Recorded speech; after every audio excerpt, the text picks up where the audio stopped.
C'est depuis 2008 que l'Afrique de l'Ouest a compris la nécessité d'élaborer des stratégies de développement de la riziculture.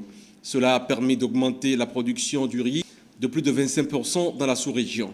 Pour pérenniser ces acquis, il fallait une solide restructuration des organisations paysannes qui ont compris l'enjeu en créant un cadre de concertation des acteurs de la filière.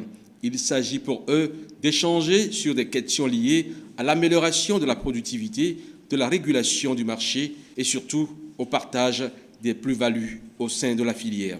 L'atelier de Cotonou, regroupant les acteurs de la filière venus du Burkina Faso, de la Côte d'Ivoire, du Mali, du Sénégal et du Bénin, entend faire le bilan de la mise en place des organisations interprofessionnelles en Afrique de l'Ouest.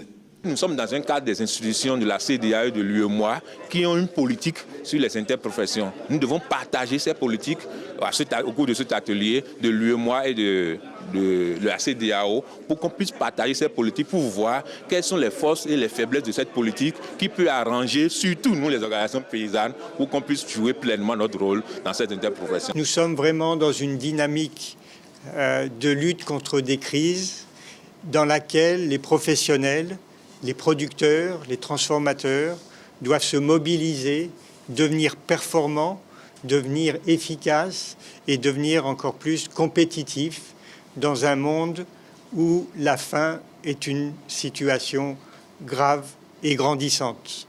En procédant à l'ouverture de ces assises, le ministre de l'Agriculture, de l'Élevage et de la Pêche a souligné leur importance dans le développement de la riziculture dans la sous-région.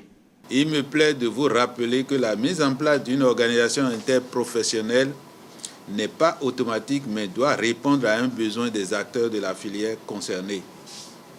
Elle est dynamique, évolutive et se construit progressivement autour de différentes familles professionnelles représentatives qui s'engagent à travailler ensemble sur des missions ciblées. L'atelier de Cotonou permettra d'améliorer les tests juridiques sur les organisations interprofessionnelles rizicoles et corriger les processus en cours dans les différents pays.